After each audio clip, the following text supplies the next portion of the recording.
नमस्कार, मैं हूं संदीप चौधरी। बात बिहार की। बिहार में चुनावों की तैयारियां जोरों पर हैं।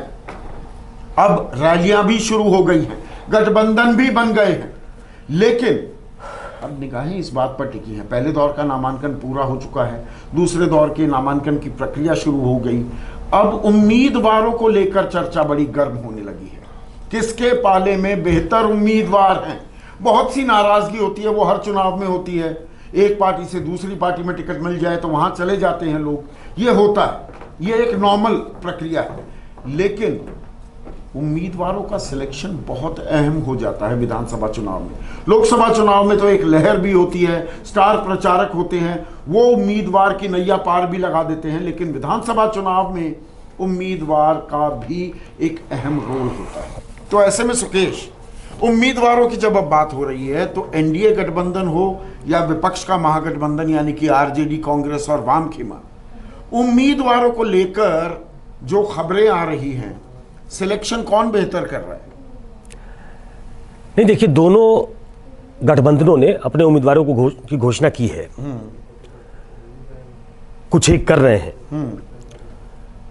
लेकिन जो जानकारी मिल रही है,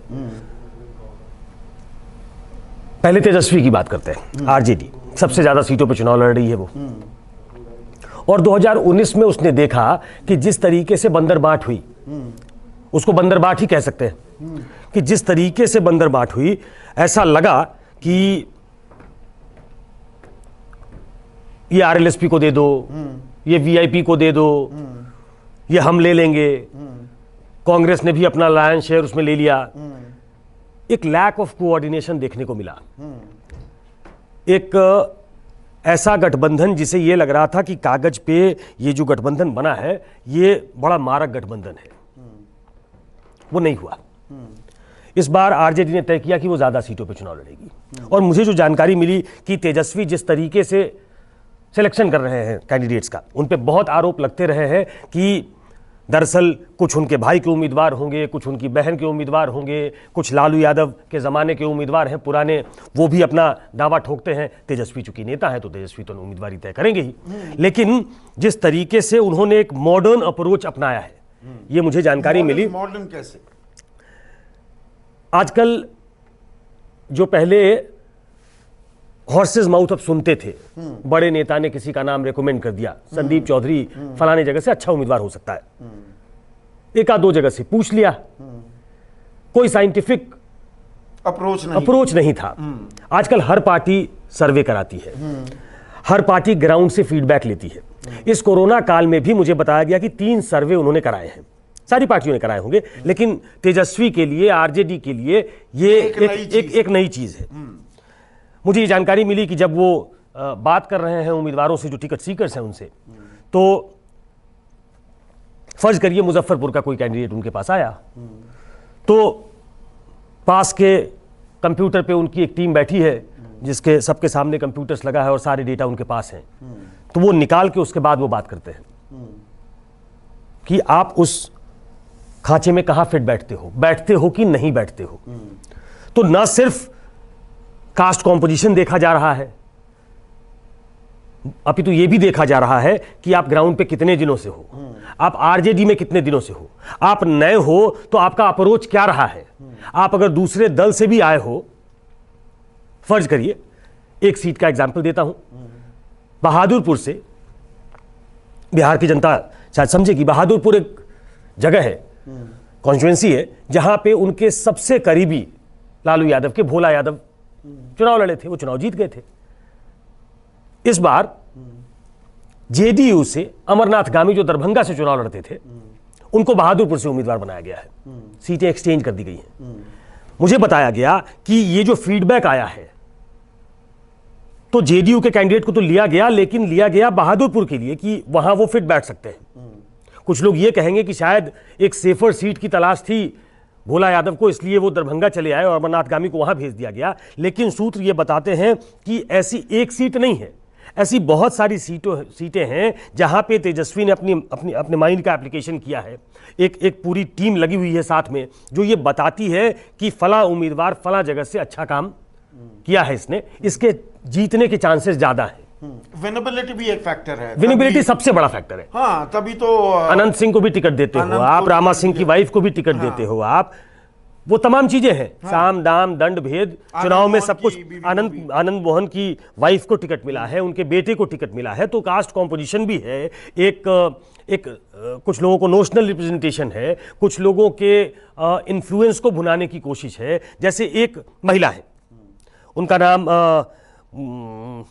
ऋतु जायसवाल है, उन्होंने, वो जेडीयू के साथ जुड़ी थी, सरपंच थी, अच्छा काम कर रही थी, और उन पे नजर थी आरजेडी। मॉडल विलेज बना दिया, मॉडल विलेज बनाया था।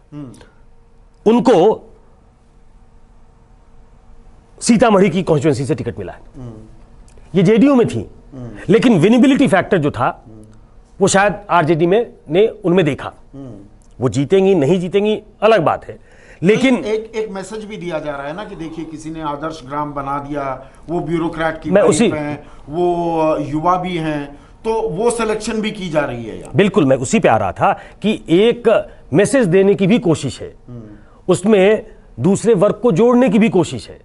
तो ये तमाम चीजें की जा रही हैं आरजेडी की तरफ से, जो नॉर्मली उनकी तरफ से नहीं होती थी।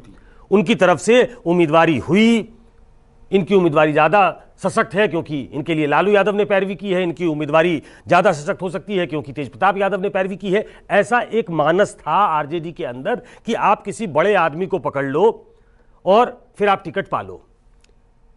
इस बार उसमें मुझे लगता है कि थोड़ा ब्रेक लगाया गया। इसके लोकसभा चुनाव ने भी ये बात समझाई है, क्या सिखाई है। बिल्कुल, मैंने उसी से कि कागजों में तो बड़ा अच्छा लग रहा था जी, बहुत अच्छा कास्ट कॉम्बिनेशन हमने बना लिया, और सिफर, नतीजा सिफर, कांग्रेस एक सीट जीत। बिल्कुल, सुरेंद्र यादव उनके एक बड़े पुराने उम्मीदवार थे, वो सीट सीपीआईएमएल को दे दी उन्होंने, क्योंकि वहां पे उसकी प्रेजेंस अच्छी है। तो कुछ सैक्रिफाइस भी हुआ है, कुछ माइंड एप्लीकेशन के बाद जो पता लगा है कि ये उम्मीदवार बेहतर हो सकता है, तो उसको टिकट दिया गया है। बैटल भी है ना तेजस्वी के लिए, देखिए वीआईपी हो, हम हो, आरएलएसपी हो, सब छोड़ गए, उनके नेतृत्व को कबूला नहीं। तो अब जो ये गठबंधन बना है, ये भी अपने आप में डू और डाई है।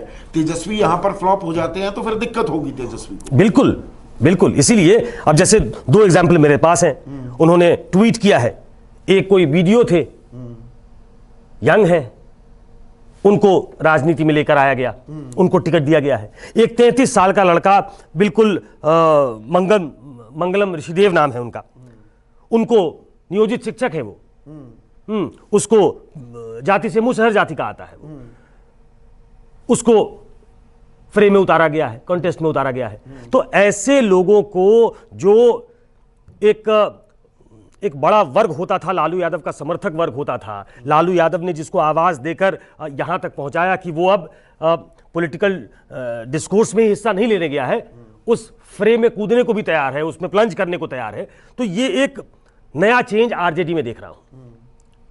ये बीजेपी और जेडीयू में तो अमूमन होता ही था, लेकिन इसमें इस बार दिक्कत ये आ रही है, जो उनको हो सकता है कहीं कहीं बैकफुट पे डाले, कई जगहों पे डाल सकती है, कि एक तीसरी पार्टी खड़ी हुई, एलजेपी अलग।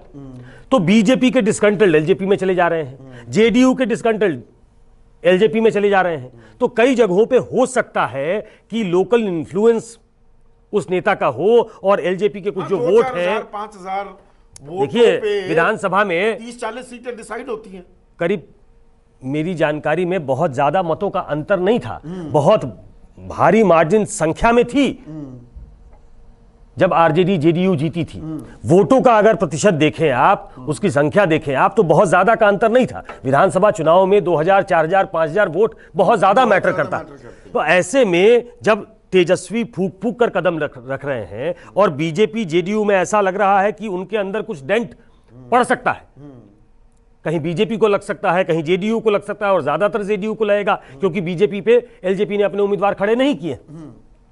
तो उस गठबंधन को वो चोट पहुंचा सकता है। लेकिन एक एंटी इनकम्बेंसी, अगर हम जेडीयू बीजेपी की भी बात करें, एक एंटी इनकम्बेंसी आपको झेलनी पड़ रही है। आरजेडी सबसे बड़ी पार्टी है, उनके विधायकों के खिलाफ भी एंटी इनकम्बेंसी होगी, पर एंटी इनकम्बेंसी होती है सरकार के खिलाफ। और हम देखें गुप्तेश्वर पांडे जैसे व्यक्ति को टिकट नहीं मिलता है, ये कैसे प्ले आउट करेगा।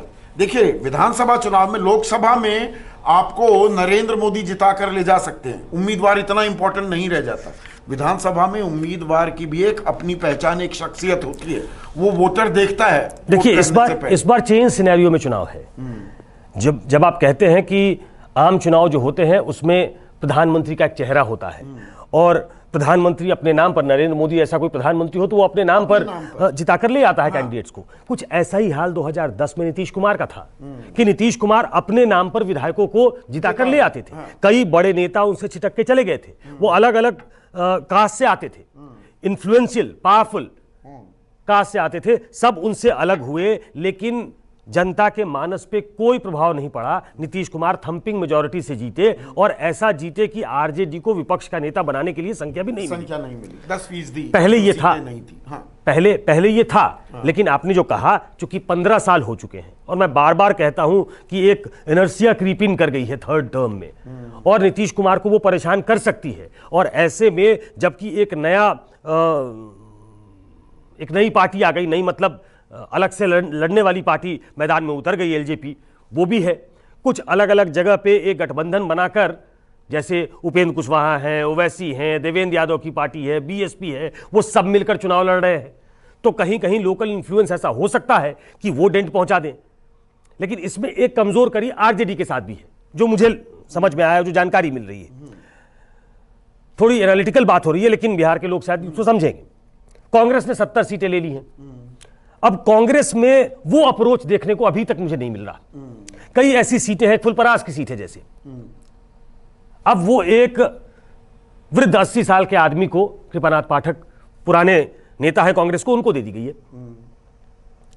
अब कांग्रेस के नेता ही मगजमारी में लगे हैं कि इस सीट पे कोई ब्राह्मण उम्मीदवार आखिरी बार कब जीता था किसी को याद नहीं है। अब चूंकि उनको एडजस्ट करना था इसलिए सीट उनको दे दी गई। अब लास्ट मिनट पे फिर से वो स्क्रीनिंग में चली गई है कि नहीं, ये सब लगता है गलती हो गई। कांग्रेस के साथ भी ना लगता है प्रॉब्लम ऑफ प्लेंटी हो गई है। प्रॉब्लम ऑफ प्लेंटी उम्मीदवारों के लिहाज से नहीं, प्रॉब्लम ऑफ प्लेंटी सीट्स के लिहाज से। आप कह रहे इतनी मिल गई, उम्मीदवार है नहीं। एक दूसरा एग्जाम्पल ले लीजिए। एक सीट है जाले। अब जाले में एक उनके उम्मीदवार हैं जो पहले विधायक रह चुके हैं, ऋषि मिश्रा, वो टिकट मांग रहे हैं। लेकिन कुछ लोगों ने वहां यह कह के कि मुसलमान बहुत ज्यादा हैं इसलिए वहां उम्मीदवारी ठोक दी है। तो वो ऐसी सीट जिसपे उनके पिताजी भी रहे, वो भी रहे, एलएन मिश्रा के खानदान से आते हैं, वो पुराने कांग्रेसी थे, लेकिन वो उन सीटों पे चर्चा होने लग गई कि ये सीट बदल देनी चाहिए।